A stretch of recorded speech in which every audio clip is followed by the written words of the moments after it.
RGB mode is a blending mode using additive. And CMYK is a blending mode using subtractive.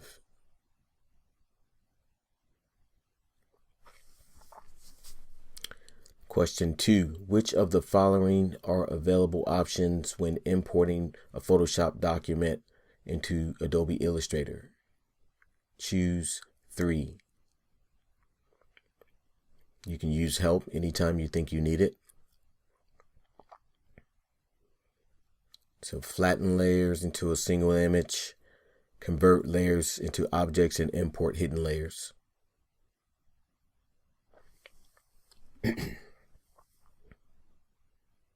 Question number 4.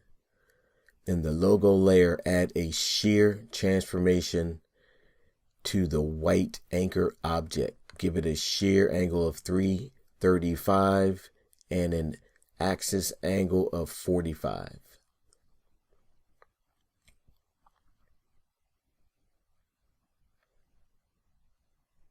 As you can see, once you get into the shear area, you can enter the angle, the shear angle, and enter the actual degrees in the angle.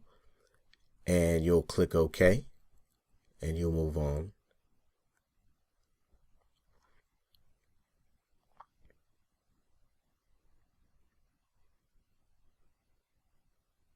Most of these questions just take practice. I do recommend watching the video more than once and actually practicing the practice exam several times to make sure that you know it.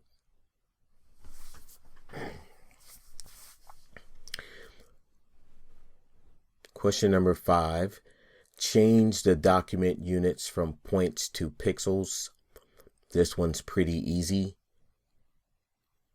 Basically, you're just going to go over to File, come down to Document Setup, okay, and go over to Units and enter the correct units, whatever you need. In this case, I believe it's pixels.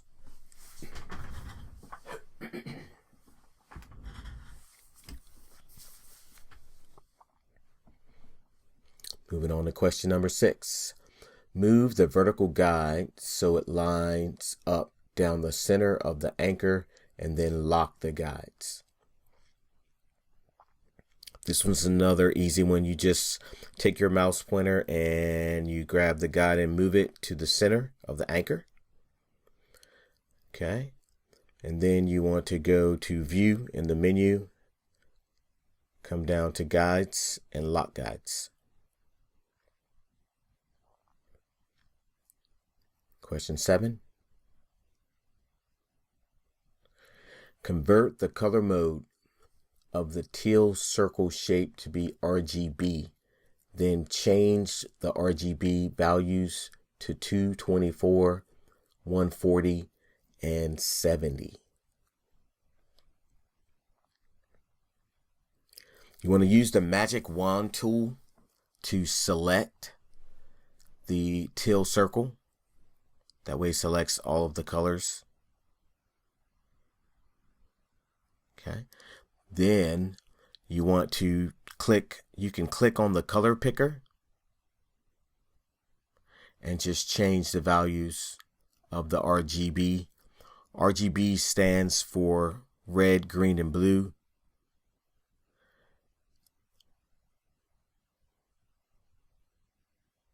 As you can see, I went through the menu. I went from window, color,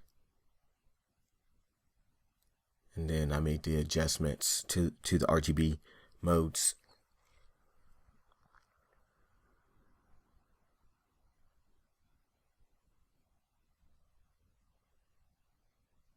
Then just click next and you're done with that one. On to question number 8.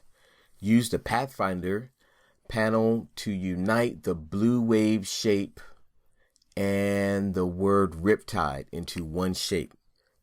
This one's pretty easy and straightforward. The first thing you want to do is take your selection tool and drag over to select your artwork.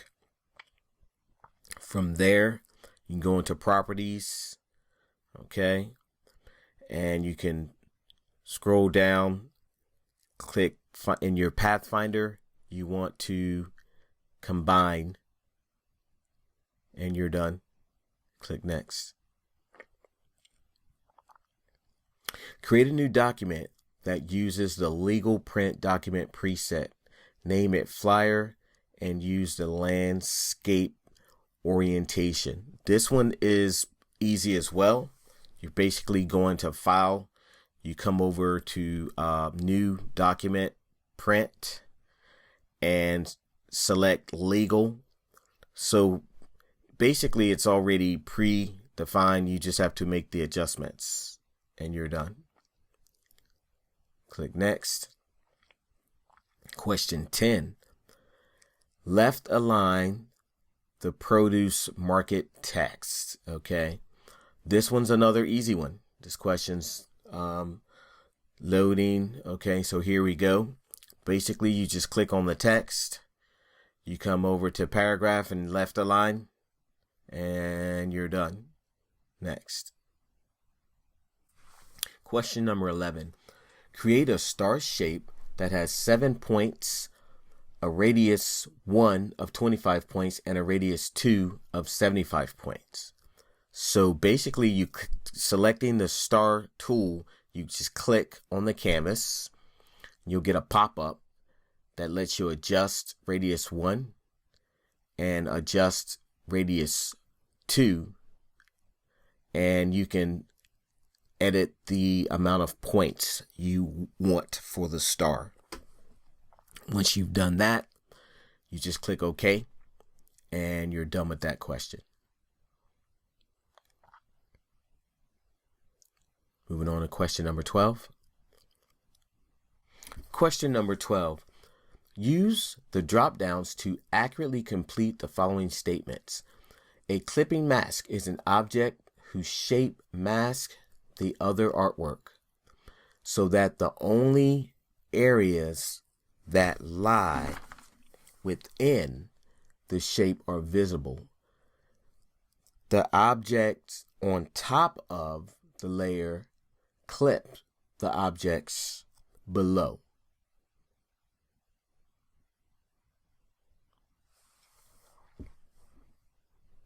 Moving on to question number 13. Move the retro music text object to the album title layer. Okay, you want to open up your layers panel and select the retro music layer. Slide it up to the album title layer. All right, and basically you're done with that question. Question number 14. Change the opacity of the Unigen text to 75%. This one's another one that's fairly easy. The first thing you want to do is select the text, and then you go over to your layers panel, select the Unigen text layer.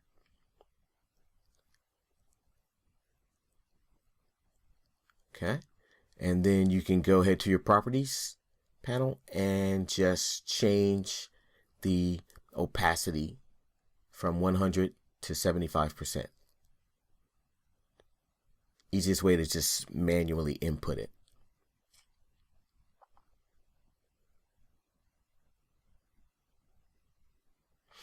All right. Question 15. Trace the image using the black and white logo preset. Like I said, use help if you have to. So it says click to select the image.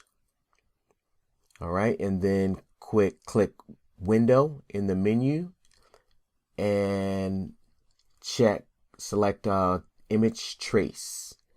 Then in the preset drop down, select black and white logo. So that's what we're doing here.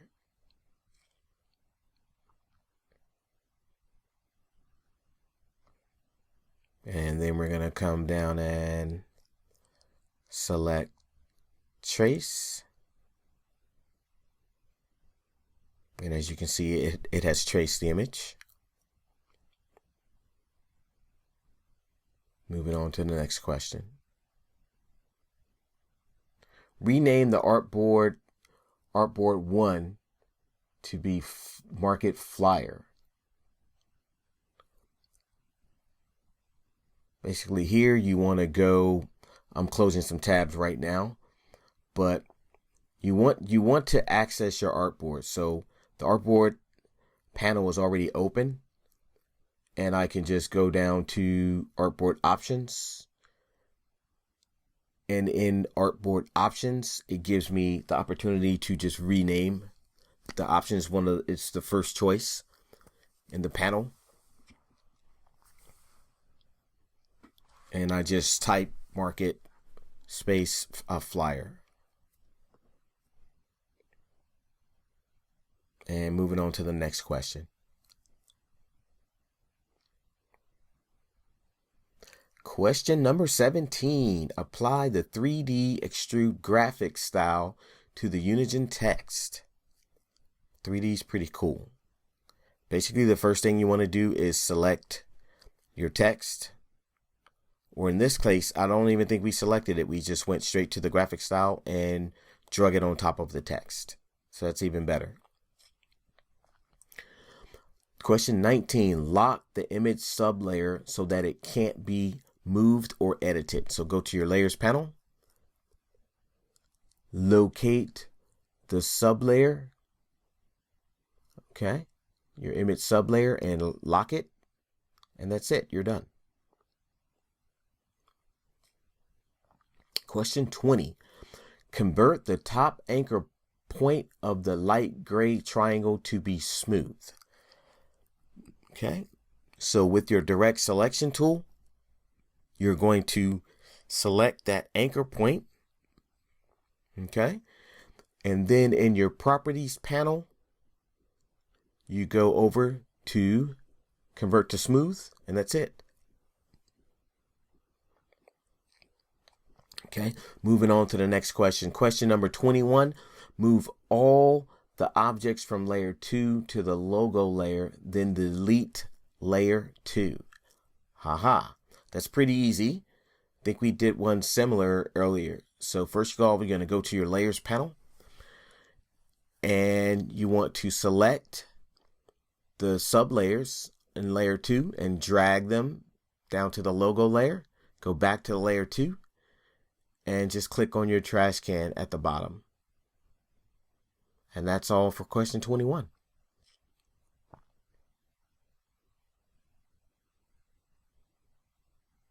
Question number 22. Delete all the empty artboards in the document.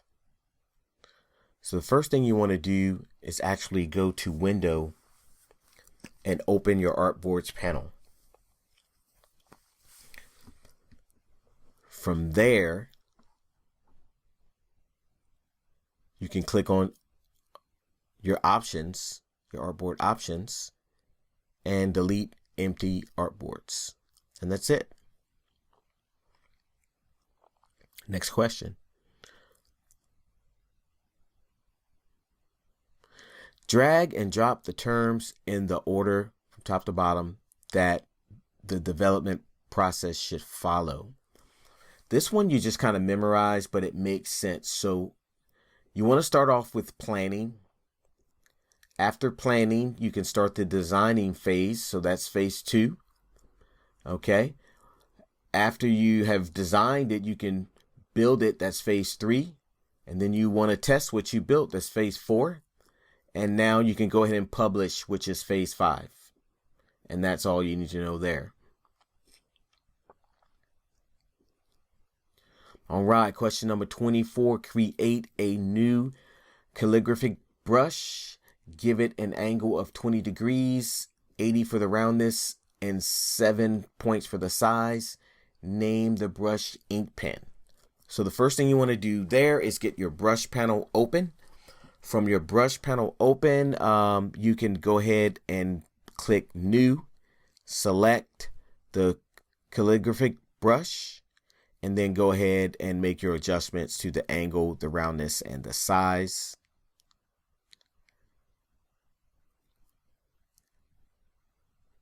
Once you've entered the name, Go ahead and click OK. And you're done with that question.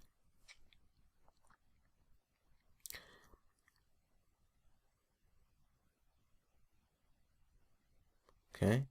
Question number 25. Match each text editing term to its correct description. Alrighty.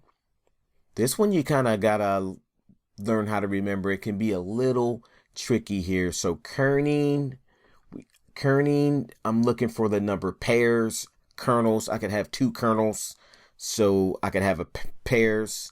Okay. Tracking, I'm tracking characters. I'm tracking characters. And leading, I'm leading the line. That's how I remember those. Match each tool icon with its correct description. Now this one should be pretty straightforward. The scissors, that's gonna split a path. Okay. The knife that cuts objects, and the eraser erases. Moving on to question number 27. Guys, we're almost done. You need to send an Adobe Illustrator file to your coworker so she can approve the design, but she doesn't have Adobe Illustrator software on her computer. Which file format should you save the document as so she can open and view the file? Okay, well, we're not going to send her an SVG. We're not going to send her a zip, and we're not going to send her an AIT. So it must be the Adobe PDF. Just about anybody can read that on their computer. All right, question number 28. Which of the following statements is correct regarding the use of an image that features a brand name? Okay, you can use your help if you need to. A release must be signed for permission to use. That is the correct answer there. They have to have released it, given you permission to use it. Next question. 29. You are choosing an image to use on your website that sells professional winter sports gear. Which of the following image best represents your target demographic? This one you got to use a little bit of common sense there. I'm seeing the, other options, but I feel like this was the best one. Select that. And moving forward on to our 30th and final question. In project management, which of the following options accurately describe scope creep? If you've been into digital design for a while, you already know the answer. It's continuous or uncontrolled changes in a project scope that wasn't clearly defined from the beginning. And that's it, guys. Thank you. I hope you appreciated the video.